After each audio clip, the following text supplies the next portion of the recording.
भले ही सीमाओं पर हो, लेकिन इसकी गर्मी हजारों मील दूर बैठे आम आदमी तक पहुंच ही जाती है। थाईलैंड में इन दिनों ऐसा ही नज़ारा देखने को मिल रहा है। जूतों की जगह सैंडल, सूट टाई की जगह हाफ पैंट पहने लोग नजर आ रहे हैं। पहली नज़र में ये किसी अनोखे वैकेशन जैसा लग सकता है, लेकिन इसके पीछे की वजह बहुत ही गंभीर है। वैश्विक ऊर्जा संकट और युद्ध के कारण पैदा हुई बिजली की कमी से निपटने के लिए थाईलैंड ने एक अनूठा ड्रेस कोड लागू किया है। ये कदम इतना अलग और दिलचस्प है कि दुनिया भर में चर्चा का विषय बन गया है। आइए जानें कि आखिर ऐसा क्यों किया गया है।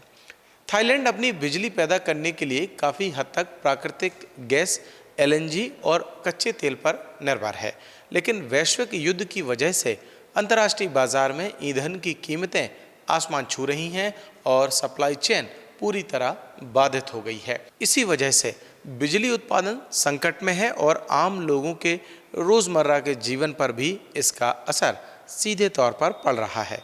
थाईलैंड में ऊर्जा संकट अब इतना गंभीर हो गया है कि सरकार को बिजली बचाने के लिए सख्त और असामान्य कदम उठाने पड़ रहे हैं।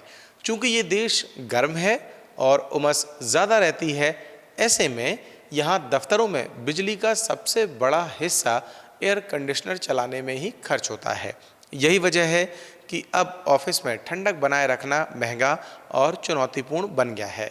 इस गंभीर ऊर्जा संकट को ध्यान में रखते हुए सरकार ने एसी का इस्तेमाल कम करने का बड़ा फैसला किया है। अब दफ्तरों में परंपरागत फॉर्मल कपड़े, सूट, कोट और टाई पहनकर काम करना, खासकर बिना एयर कंडीशनर के, जो किसी के लिए सजा से कम नहीं है। इसी चुनौती का हल ढूंढते हुए सरकार ने हाफ पैंट और टी शर्ट पहनने की अनुमति दे दी है।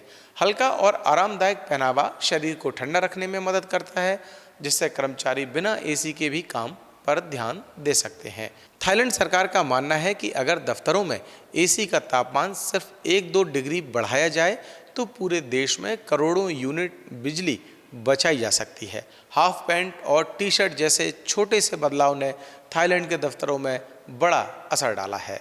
कर्मचारियों को अब गर्मी और पसीने से राहत मिल रही है, जिससे उनका काम पर ध्यान बनाए रखना आसान हो गया है। और सिर्फ यही नहीं, इससे बिजली का बिल भी कम हो रहा है और ग्रिड पर पड़ने वाला भारी दबाव घट गया है।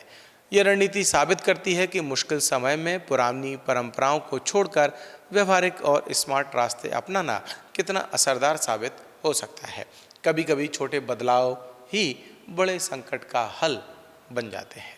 हमारी ये स्टोरी अगर आपको पसंद आई हो तो आप हमें कमेंट करके बता सकते हैं, और अगर आपने अभी तक द प्रेस हिंदी को लाइक और सब्सक्राइब नहीं किया है तो अभी करें और मुझे दें इजाज़त। नमस्कार।